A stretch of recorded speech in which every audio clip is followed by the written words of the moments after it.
একটা বাজেট দিয়েছেন, যেই বাজেটকে বাস্তবায়ন করতে হলে আপনাকে কয়েক লক্ষ কোটি টাকা ঋণ নিতে হবে বিভিন্ন দেশ থেকে। ফলে এই বাজেটের সমালোচনা, যৌক্তিক সমালোচনা বিরোধী দল হিসেবে আমাদেরকে করতেই হবে। আমরা খুব স্পষ্টভাবেই বলেছিলাম যে দেশে সুশাসন, স্বচ্ছতা, সংস্কার বাস্তবায়ন না হলে দুর্নীতি বন্ধ হবে না, চাঁদাবাজি, লুটপাট বন্ধ হবে না। আজকে হারে হারে বাংলাদেশের জনগণ সেটা দেখতে পাচ্ছে। ব্যাংক দখল শুরু হয়ে গিয়েছে। ইসলামী ব্যাংকে নতুন করে আবার এস আলমের হাতে তুলে দেওয়ার বন্দোবস্ত করছে।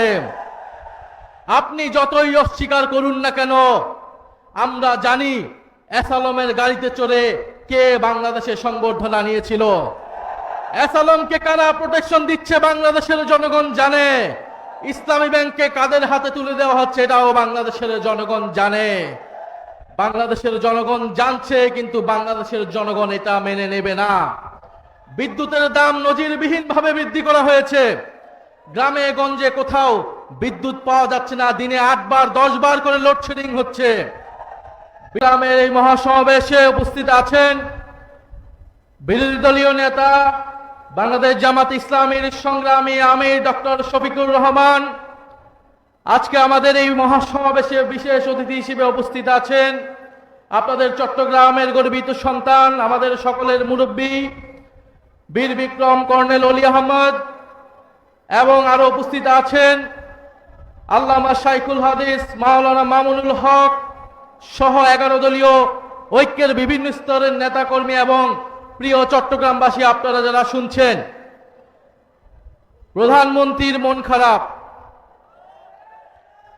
প্রধানমন্ত্রী আজকে মন খারাপ করে বলেছেন কক্সবাজারে যে বিরোধী দল কেন বাজেটের সমালোচনা করে। প্রধানমন্ত্রীর মন খারাপ দেখে আমাদেরও মন খারাপ।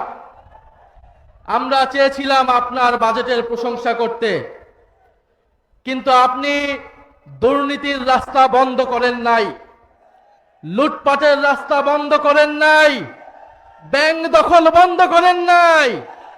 ফলে আমরা জানি না এই বাজেটের কত টাকা জনগণের উন্নয়নে ব্যয় হবে, কত টাকা আপনার দলের নেতা কর্মীর পকেটে যাবে।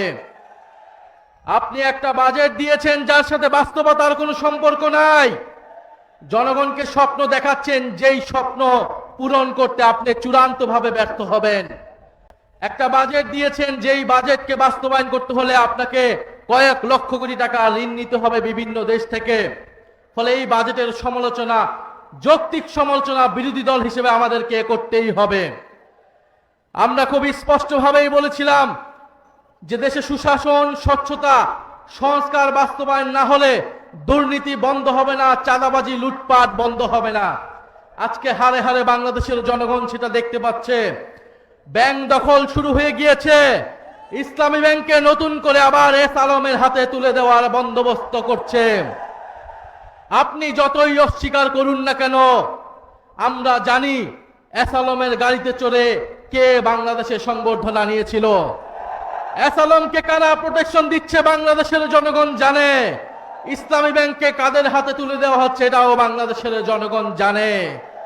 বাংলাদেশের জনগণ জানছে, কিন্তু বাংলাদেশের জনগণ এটা মেনে নেবে না। বিদ্যুতের দাম নজিরবিহীন ভাবে বৃদ্ধি করা হয়েছে।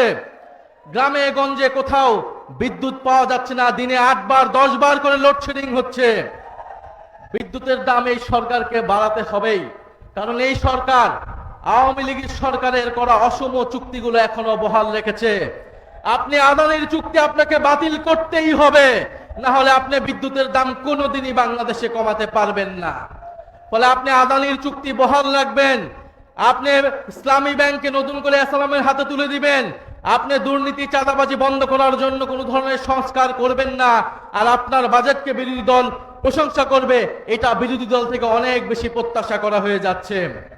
ফলে সরকারের কাছে আমরা বলবো যে বাজেট দিয়েছেন, এই বাজেট বাংলাদেশের জনগণের কোনো ধরনের অর্থনৈতিক পরিবর্তন করতে পারবে না।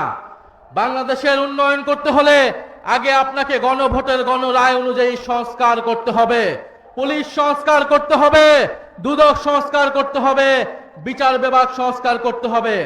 গতকালকে এই খবর দেখলাম যে আপনাদের চট্টগ্রামে বাংলাদেশের ক্রিকেট টিমের একজন ক্রিকেটারকে পুলিশ তুলে নিয়ে এসেছে, ডিবি তুলে এনে নির্যাতন করে এসেছে এবং স্বরাষ্ট্রমন্ত্রী আজকে কক্সবাজার গিয়ে বক্তব্য করছে। ফলে এই যে পুলিশ সংস্কার হয়নি, জনগণের উপরে আবারও জুলুম নির্যাতন নেমে এসেছে, সরকার আবারও পুরনো স্বৈরতন্ত্রের পথে হাঁটছে। সরকার যদি স্বৈরতন্ত্রের পথে হাঁটে, জনগণকেও অভ্যুত্থানের পথে হাঁটতে হবে। ফলে সংসদকে জনগণ থেকে বিচ্ছিন্ন করে ফেলা হচ্ছে, জনসংশ্লিষ্ট ইস্যুতে বিরোধী দলকে সেখানে কথা বলতে দেওয়া হচ্ছে না।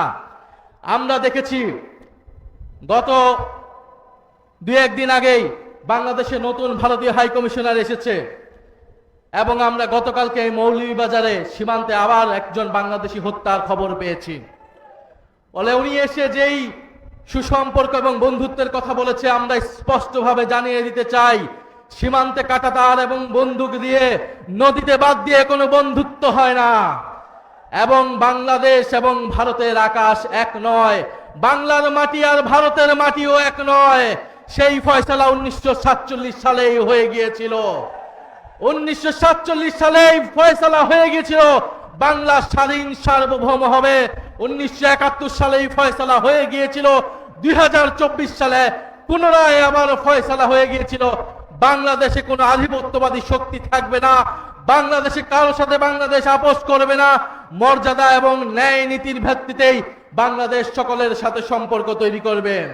প্রিয় চট্টগ্রামবাসী, আপনাদের কাছে এটাই অনুরোধ, এটাই আহ্বান নিয়ে এসেছি যে 11 দলীয় ঐক্য মাঠে আছে, জনগণের সাথে আছে এবং আমাদেরকে প্রথম থেকেই, শুরু থেকে এই নতুন গজিয়ে ওঠা স্বৈরতন্ত্রকে ঠেকিয়ে দিতে হবে। সরকারকে সর্বস্তরেই জবাবদিহিতার আওতায় আনতে হবে।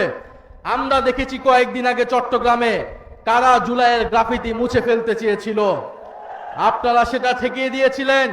এরকম প্রত্যেকটি জায়গায় জুলাই গণ অভ্যুত্থানের বিপক্ষে যারা যাবে, দুর্নীতি স্বৈরাচারের পক্ষে যারা যাবে, তাদের বিরুদ্ধে আপনাদেরকে দাঁড়াতে হবে। সরকারকে অবশ্যই জবাবদিহিতার আওতায় আনতে হবে, প্রত্যেকটা মন্ত্রীকে জবাবদিহিতার আনতে হবে। সেই দায়িত্ব আমরা সংসদে পালন করব এবং আপনারা যারা মাঠে আছেন, জনগণের নেতৃত্ব দিচ্ছেন, আপনাদেরকেও সেই দায়িত্ব পালন করে যেতে হবে।